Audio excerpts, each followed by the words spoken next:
दादी नानी की कहानियाँ, परियों की कहानियाँ, गुड्डे गुड़ियों की कहानियाँ, कहानियों से बने हमसे फिर बनी ये कहानियाँ।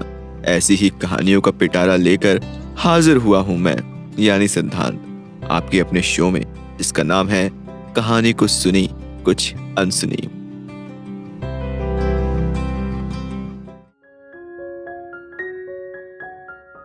दोस्तों, आज मैं सुनाने जा रहा हूँ निगत सीमा की कहानी कलाकार पार्ट 1। असद, नुमान, सारा, माही और शिफाले के साथ साथ उनकी माएँ भी बाहर लॉन में चाय का मजा ले रही थीं। आज दोपहर होने वाली बारिश ने जाती मार्च की ठंडक को ताजा कर दिया था। मौसम खुशगवार था। बूंदों का हल्का हल्का छिड़काव देखकर लड़कों ने पकौड़ों का शोर मचाया। मुलाजिमा रजिया छुट्टी पर गई थी। लड़कियों ने पकौड़ों की फरमाइश पर कान न धरे। उन्हें काम करने की आदत ही कब थी। माओ ने घरदारी सिखाई ही ना थी। हाँ, मगर सबको बस फैशन का शौक था या थोड़ी बहुत पढ़ाई कर लेती थी। सारा यूनिवर्सिटी में और शिफा कॉलेज में थी। बड़ी मुश्किल से पकौड़े तैयार होकर आए और सब टूट पड़े। वैसे जितनी भी निकम्मी हो तुम लड़कियां, पकौड़े मजे के बनाकर लाई हो। असद ने पकौड़ा चटनी में डुबोते हुए तीनों लड़कियों से कहा। ये तुम तारीफ कर रहे हो या मजाक उड़ा रहे हो? सारा ने उसके सामने से प्लेट खींचना चाहिए। अरे अरे, क्या करती हो भाई, आते बद्दुआ देंगी। असद ने प्लेट पर फिर कब्जा जमाया। छीना झपटी हो ही रही थी कि दादा हयात अहमद वहीं चले आए, हाफते कांपते। अरे कम वक्तो, कुछ खाते पीते वक्त इस बूढ़े का भी ख्याल कर लिया करो। पता है मुझे पकौड़े कितने पसंद हैं। उन्होंने माही से प्लेट उचक ली और एक कुर्सी पर ढेर हो गए। बड़े मियाँ ने तो जिंदगी अजाब कर दी है, शाइस्ता बेगम दिल ही दिल में बड़बड़ाई। अब भला सजीला क्यों पीछे रहती? खुदा का खौफ करें अब्बा जी, कोलेस्ट्रॉल, शुगर, ब्लड प्रेशर में से कुछ भी आपका नॉर्मल नहीं है। रहम करे पकौड़ों पर। उन्होंने हयात अहमद से प्लेट वापस लेना चाही, मगर नाकाम रही। उनकी पकड़ मजबूत थी। उसी वक्त सहीफा की फटफटी पोर्च में आकर रुकी थी। हेलमेट हाथ में पकड़े, बैग कंधों से लटकाए, वो अपने अजीब से हुलिये में बगैर किसी पर नजर डाले अंदर जा चुकी थी। वैसे तो घर के हर मामले में आप रोक टोक करते हैं, मगर इस लड़की को पूरी छूट दे रखी है। शाइस्ता बेगम ने पकौड़े खाते हयात अहमद को आड़े हाथ लिया। एक दो जगह बात चल रही है इसके रिश्ते की, जल्दी ही इस मुसीबत से सबको छुटकारा मिल जाएगा। दादा ने सपाट अंदाज में जवाब दिया। नौजवान पार्टी ससुर और बहू को आपस में उलझा देखकर वहां से खिसक ली थी, वरना वो उन्हें जरूर काम बता देते और उनकी टाल मटोल पर शाम को बेटों के घर वापस आने पर अदालत लग जाना जरूरी थी। शिकायतें पेश करना उनकी आदत थी। अच्छा बहू, ऐसा काम करो, एक कप चाय बनवा दो, काफी देर से तलब हो रही है। वैसे भी पकौड़े गले में अटके हुए हैं। दादा ने डकार लेने की कोशिश ली। अब्बा जी, पानी पी लें, ज्यादा चाय आपकी सेहत के लिए अच्छी नहीं है। सुबह से पता है कितनी बार चाय पी चुके हैं। सजीला बेगम ने अंदर ही अंदर किलस कर जान छुड़ाना चाहिए। क्या बात करती हो बहू, पानी चाय का बदल तो नहीं हो सकता। वो मुस्कुराए।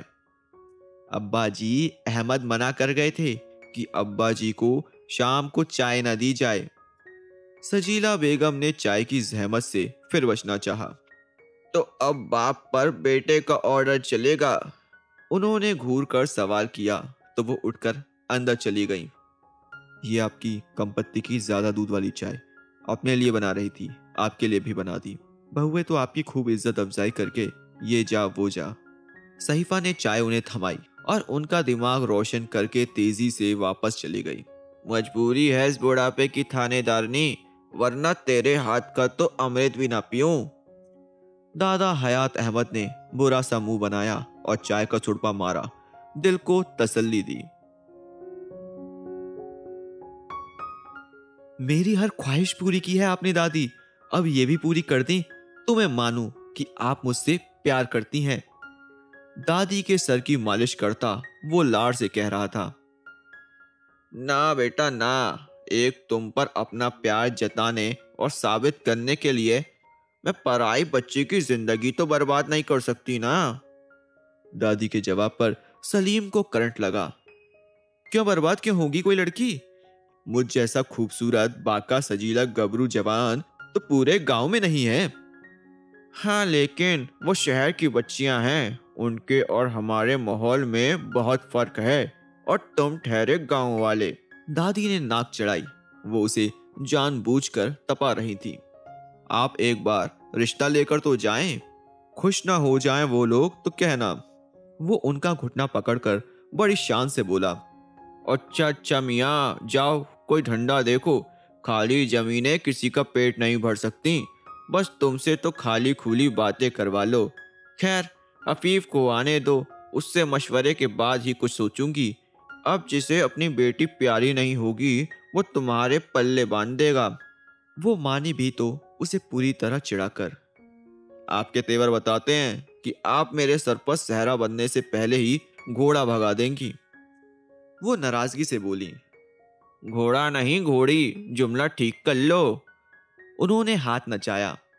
चले यूं ही सही, मगर आप हैं बहुत बेदर्द। क्या पांव दबाऊं? वो मुंह फुलाकर बोला। जाओ, मचका ना लगाओ।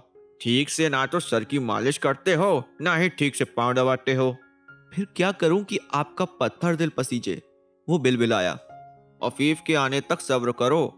उन्होंने नाक से मक्खी उड़ाई और पैर फैलाकर बोली। मुझे सोने दो। वो अभी आपके ही पोते हैं, मेरा क्या साथ देंगे? वो मुंह बनाता चला गया। नहीं नहीं दादी, ये गजब मत कीजिएगा। मैं तो वो शर्ट भी नहीं पहनता जो मेरी पसंद की ना हो। यहाँ तो मामला शादी का है, कैसे बगैर देखे भाले हाँ कर दूं?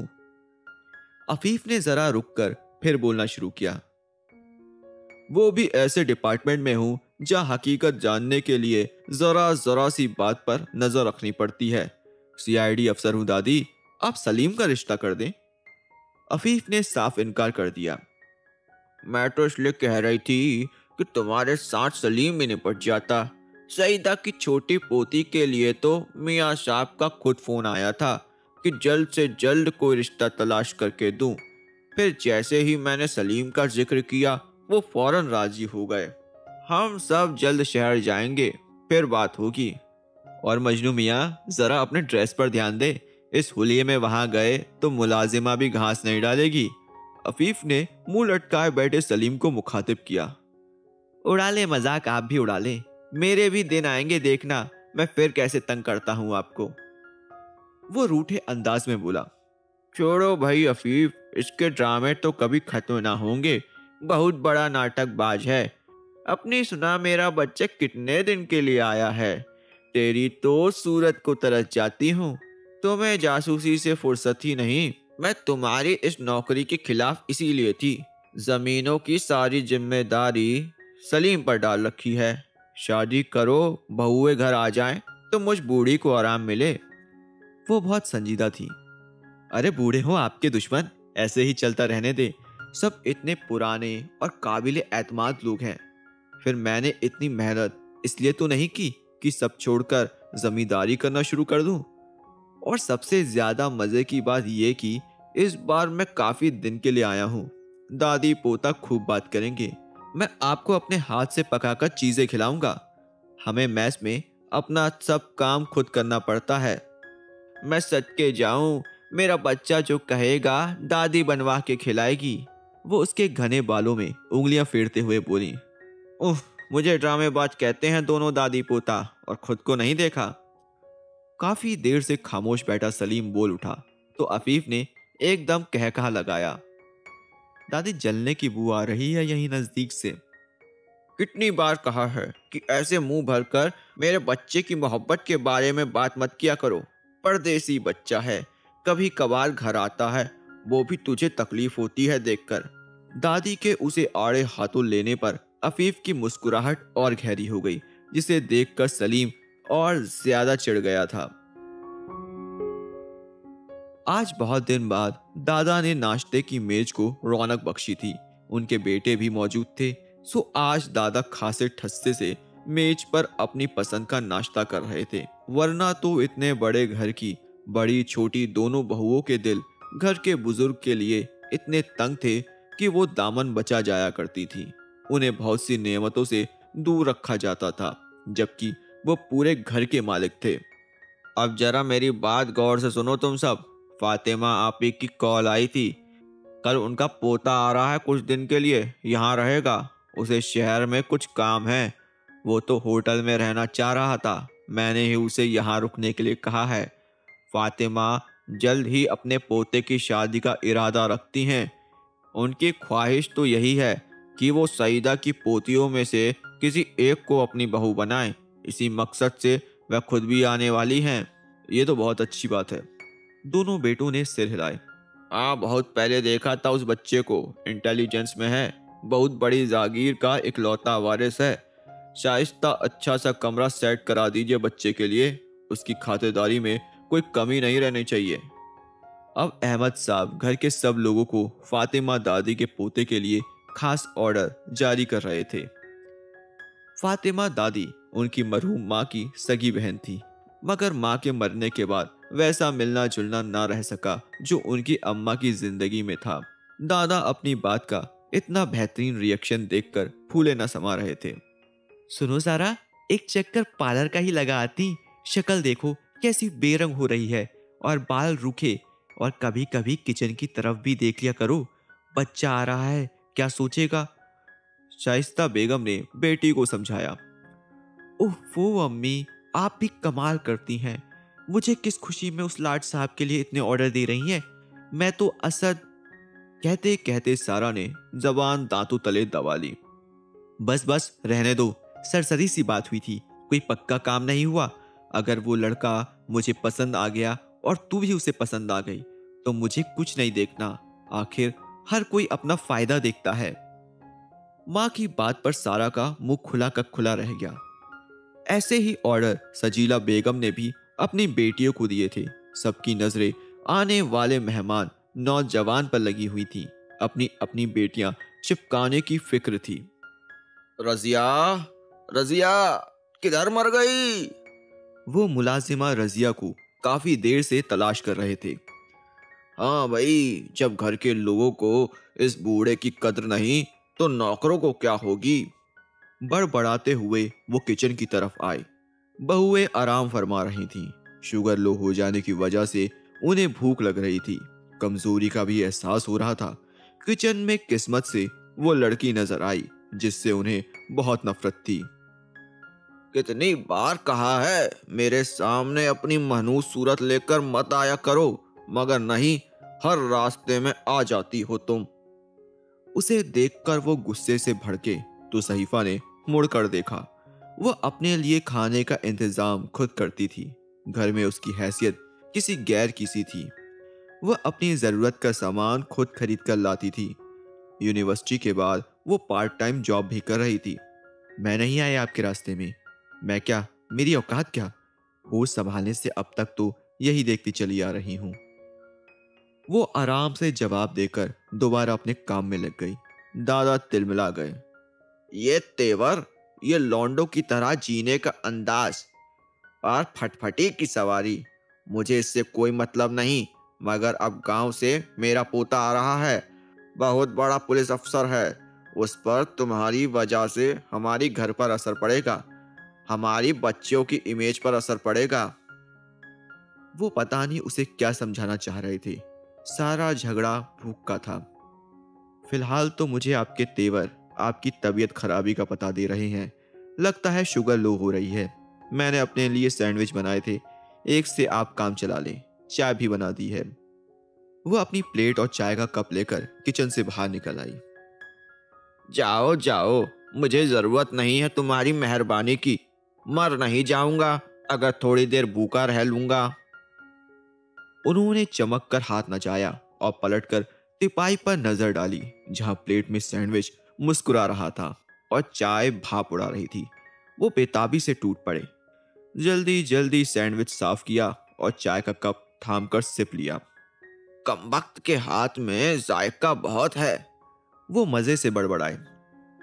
याद रहे कि जिंदगी के हर रास्ते में आप खड़े मिलते हैं मेरा इंतजार करते हुए। पीछे से खनकती हुई आवाज आई तो वो उछल पड़े। चोरी पकड़ी गई थी खाते हुए।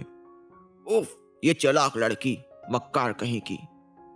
वो चाय का घूंट भर के धाड़े, मगर सुनता कौन, वो तो आईना दिखाकर जा चुकी थी। एक तो मेरी इस बीमारी ने मुझे कमजोर कर रखा है, ऊपर से ये आफत मुझे मेरे लफ्ज वापस कर गई, दादा ने खुद से कहा और दरवाजे की तरफ घूर कर रह गए। बिजनेस के सिलसिले में दोनों बेटों को शहर से बाहर जाना पड़ गया था। जब दादा के लाडले पोते साहब को तशरीफ लाना था, अब उसके स्वागत की सारी तैयारी की जिम्मेदारी उन्हीं की थी। वो खुद भी नए कड़कड़ाते कपड़े पहनकर तैयार थे। सहीफा उसी वक्त वापस आई थी। उन्हें सोफे पर अकेला पड़ा देखकर उनकी तरफ लपकी। वो देर तक खांसने के बाद ढह गए थे। बड़ी मुश्किल से उसने उन्हें सीधा किया, कमर सहलाई, किचन से पानी लाकर पिलाया। दवा मेरे कमरे में है, वो कराते हुए बोले। सारी अकड़ गायब थी। वो उनके कमरे में आई जो बिखरा पड़ा था। हफ्ते में एक दिन वो उनके कमरे की सफाई करती थी, हर चीज अपनी जगह तरतीब से रखती थी। अब ये हालत देखकर उसे दुख हुआ था। घर की औरतें उन पर बिल्कुल ध्यान नहीं देती थी। उसने सर झटका और उनका सिरप लेकर उनके पास आई। ले, ये रही खांसी की दवा। सहीफा ने एक बड़े चम्मच भरकर सिरप उन्हें पिलाई तो उनकी जान में जान आई। सुकून मिला। उन्होंने उसकी तरफ देखा, फिर घबराकर नजरें चुरा ली। वो उनकी कमर सहला रही थी। अब आप आराम करें, मैं आपके कमरे की तबीयत दुरुस्त कर दूं जाकर, सब कुछ बिखरा पड़ा है। जवाब में उन्होंने कुछ नहीं कहा, मुंह फेर कर दूसरी तरफ देखने लगे। वो उनके कमरे की तरफ चली गई थी।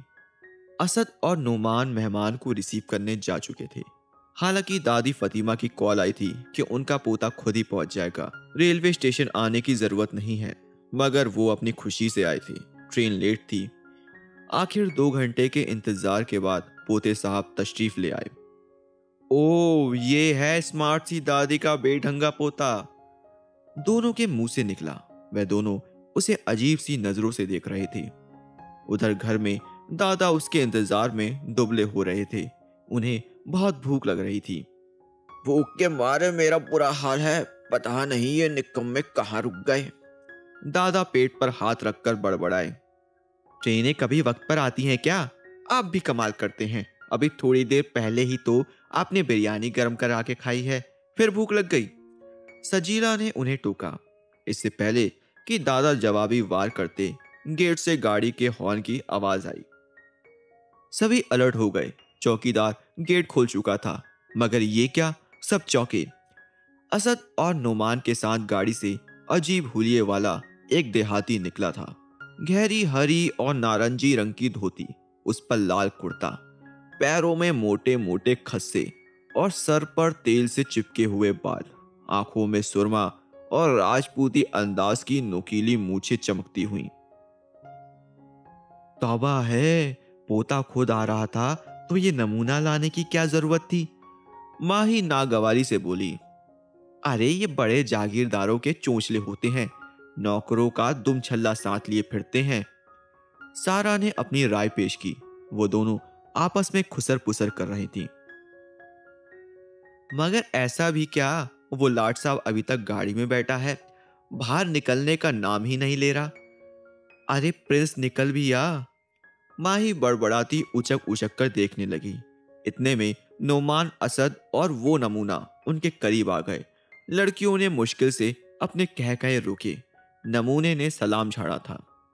अदाब अदाब सबको। अदाब, और कोई नहीं आया, दादा ने सलाम का जवाब देकर नमूने को घूरा। औरतें चुप थीं। ओ जी बड़े अब्बा जी, और तो कोई नहीं आया, फातिमा दादी का पोता आया हूं जी, सलीम नाम है मेरा। वो ठेठ देहाती अंदाज में आराम से बोलकर मुस्कुराया, फिर फक्र से सीना फुलाकर एक एक पर तिरछी नजर डाली। या तो वो था ही ऐसा, या फिर कमाल की एक्टिंग कर रहा था। सबके मुंह खुले के खुले रह गए। बस असद और नोमान मजे से मुस्कुरा रहे थे। उनकी मुस्कुराहट बता रही थी कि वो इससे पहले खुद भी झटका खा चुके हैं। वो बात सुनो, तुम फातिमा खाला के वही पोते हो ना जो इंटेलिजेंस में है? सजीला का लहजा रूखा था। उनकी सारी दिलचस्पी खत्म हो चुकी थी। अरे ना जी ना, उसने बेढंगेपन से सर हिलाया। मैं हूं तो फातिमा दादी का पोता ही, पर वो वाला नहीं जी जो आप समझो हो। वो तो अफीफ पाजी हैं, बंदा तो सलीम है जी। वो बड़ा सा निवाला मुंह में डालकर सुरमे वाली आंखें फैलाकर बोला। वो खुद को पूरा अनपढ़ देहाती साबित कर रहा था, जबकि हकीकत में उसने ग्रेजुएशन कर रखा था। हैं?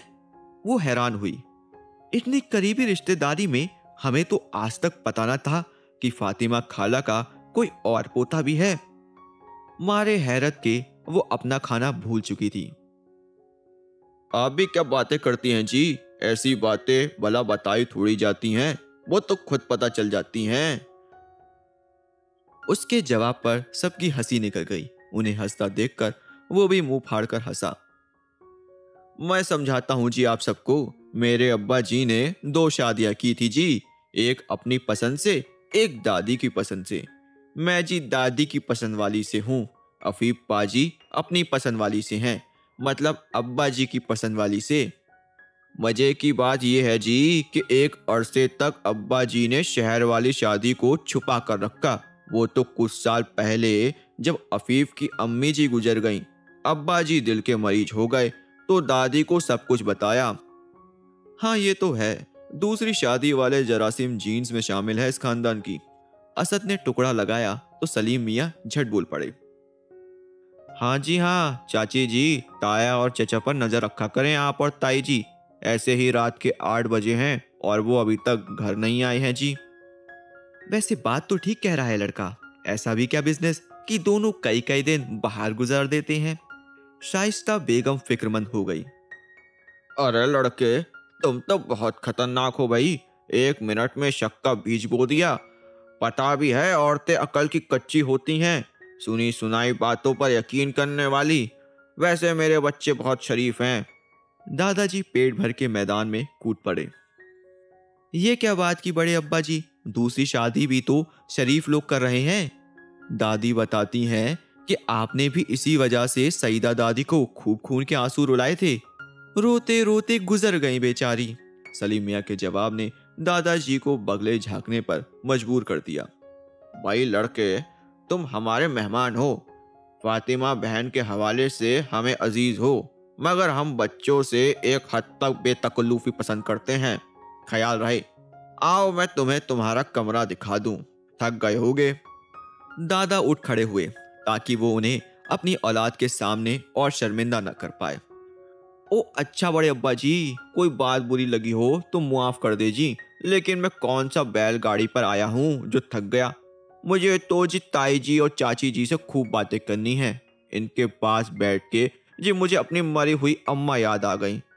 उसने रोनी सूरत बनाकर यूं आंखें पटपटाई जैसे आंसू रोकने की कोशिश कर रहा हो।